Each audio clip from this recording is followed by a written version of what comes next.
¿Qué tal? Bien. Me ¿Cómo va causa todo? gracia que vos que das historia del arte tenés libros atrás y yo que doy historia del libro tengo cuadros.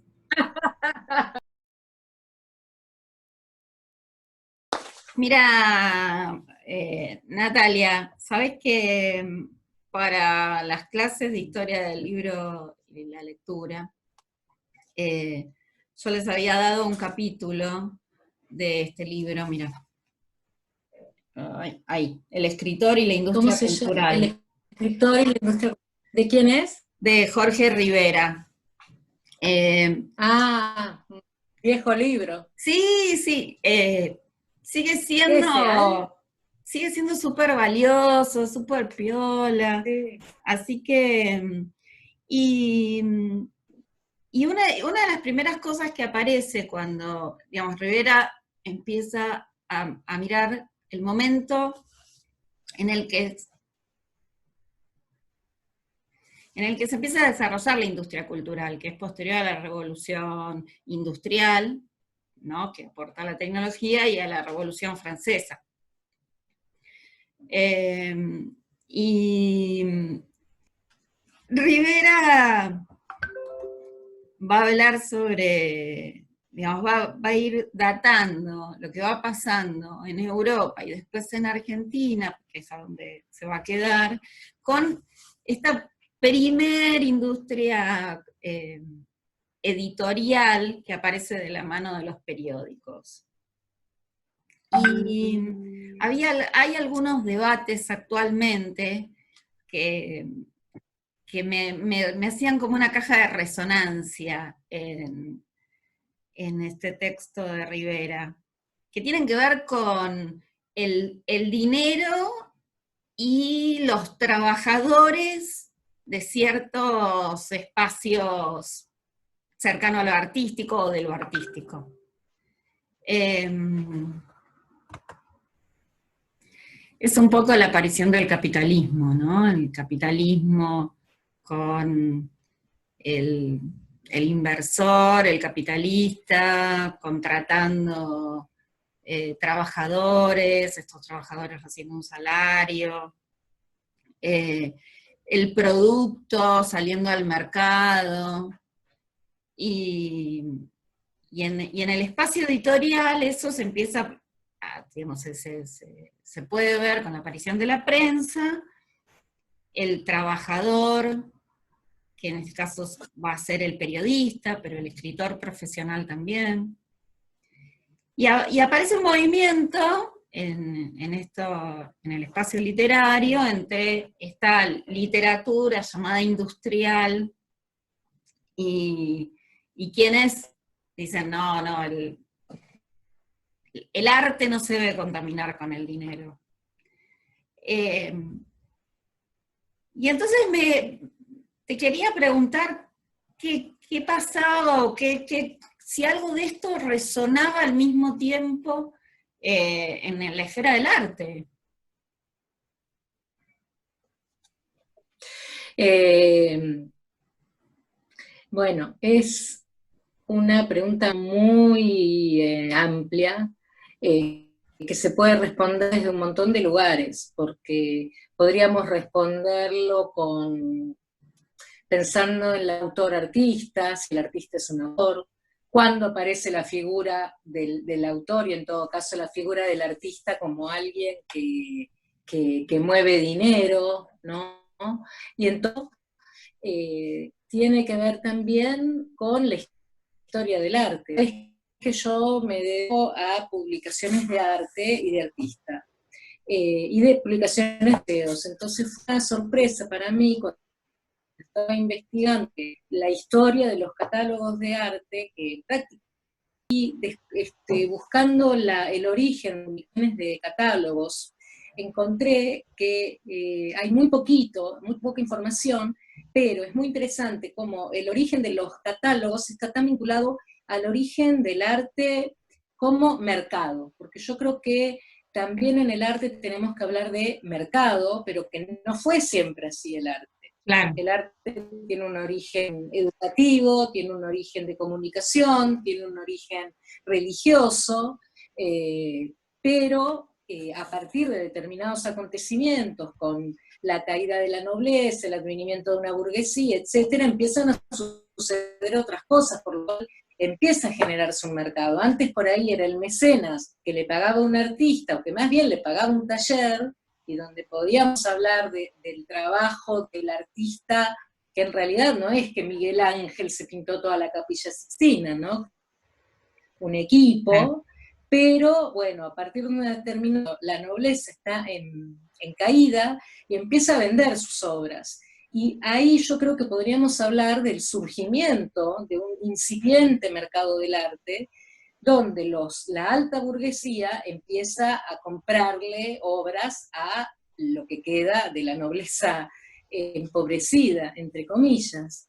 Entonces, me parece que para hablar de valor o de comercio o de mercado en el campo del arte hay que profundizar. En 60, con el libro de artista, está transversalizado el tema del dinero y del valor, y de la obra única o de la obra reproducida, que podría ser, no sé, La libertad guiando al pueblo, de Delacroix, o el arte conceptual, o el mingitorio de Duchamp, que son todas situaciones de arte donde además hay una institución que legitima y que da valor simbólico, además de económico, porque ¿qué le pone el valor a una obra de arte, por otro lado? No es exactamente el valor que se le puede poner a un libro, no a un autor o a un escritor, que sabemos que no es lo mismo, cuyo trabajo hoy en día está tan discutido, y que también el escritor como artista, su trabajo vale el 10% del precio del libro. De hecho, hablando de derechos de autor, la obra de arte no tiene porcentaje. O sea, no se puede reproducir en parte ni vale un porcentaje de algo, en realidad. Después, si querés, te cuento un poco mejor cuestiones específicas sobre derechos de autor en el arte, que me parece que son muy representativos de cómo maneja el campo del arte, su sistema de valor, de precio, de mercado, de comercio, también a partir del coleccionismo como mercado, ¿no? Una De de las cada una de estas palabras hay un muchos mundo. doctorados hechos. Sí, sí. Me quedé en un momento pensando que desde el mercado del arte, ¿no? El público que genera el mercado del arte es la burguesía. Y el público que habilita la masividad de la prensa son los trabajadores, digamos, ¿no? O sea, es como dos puntas en algún punto de la misma sociedad.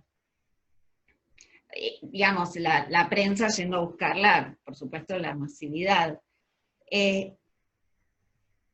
Y me quedo pensando en una época donde además empiezan las reivindicaciones, justamente en esta irrupción o en esta aparición de este sujeto nuevo que son los trabajadores, juntos todos en la fábrica, con esta identidad particular que es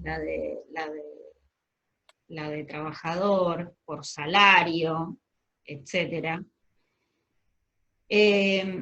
Con todas las reivindicaciones, lo difícil de generar una reivindicación dentro del trabajo intelectual de la misma forma.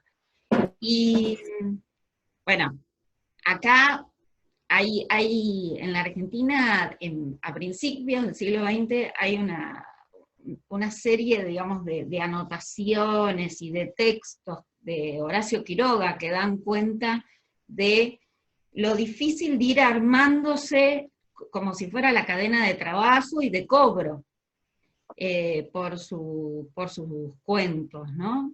Él tenía como mucha conciencia de ser un trabajador de la escritura. Y pensaba en ese momento, con el surgimiento de las sociedades de gestión de derechos, y de agrupación de artistas, el momento en el que se funda Sadaic para la música, se funda la SADE para reuniendo a los escritores, y Sadaic hoy es, digamos, después funcionará bien, mal, con mejores y peores gestiones, igual que cualquier organización, pero un músico argentino, ya sea por su composición, por la lírica, por la interpretación, acá o en el resto del mundo, lo pasan en una radio, y hay una sociedad gestionando esos derechos y siguiéndolos, y los escritores, es muy interesante porque en el estatuto de la SADE se niega la relación, ¿no? Se niega el vínculo con el dinero. Quedaron hoy desprovistos de quien los cuide, ¿no? No sé, ¿vos tenías alguna noticia sobre lo que pasó con los artistas plásticos? Mira, creo que son debates que si uno quiere, son cosas que si uno quiere pueden ser muy profundos y que podés llegar hasta la sociología y la filosofía del arte. Bourdieu, por sobre todas las cosas, Foucault tal vez con la pregunta de quién es el autor, pero pensaba que a veces se confunde arte con cultura, y cultura con cultura, ¿no? Como en el sentido antropológico. Entonces, me parece que a veces no se identifica muy bien qué es trabajo intelectual y qué es trabajo creativo, y que parte de las discusiones también tiene que ver con eso. Ambos se pagan, ambos son trabajos y ambos merecen ser remunerados. Con respecto a los artistas, el sistema en el que el arte se mueve, yo creo que difiere ampliamente y por diferentes cuestiones del sistema literario. Primero, obviamente, por la idea de original, ¿no? Donde, como en la música, en la música la partitura o la música, ¿cuál es la música original? Se ejecuta millones de veces, son como los redes, el mejor ejemplo es el Mingitorio de Duchamp, y tenés después las reproducciones que por supuesto, a la industria cultural. Y acá déjame que aclare algo que es muy obvio, pero es muy importante de saber, tanto para nuestros estudiantes como para cualquier otro. No es lo mismo obra física que imagen. Y en esa frase está toda la diferencia. Y toda la diferencia entre el arte y las industrias o la reproductibilidad técnica. Voy a dar un ejemplo. ¿Tengo tiempo? Sí, dale. Quiero dar un ejemplo que es muy claro de algo que a mí me pasó. Una reproducir para un portal educativo el autorretrato de Frida Kahlo. Estoy hablando de hace muchos, muchos años. Yo llamo al museo y me dicen, mirá, para poder reproducir la obra, si querés venir a sacar la foto, tenés que pedir un permiso y sacar la foto, pero no la vas a poder reproducir, porque vos le podés sacar una foto a la obra que está acá, pero que no pertenece a la colección del museo, pero tampoco, si bien la obra pertenece a un señor que tiene esta obra prestada, aquí los derechos de reproducción de esa obra, o sea, de la imagen, tampoco pertenecen al señor que compró la obra, sino al fideicomiso Frida Kahlo Diego Rivera.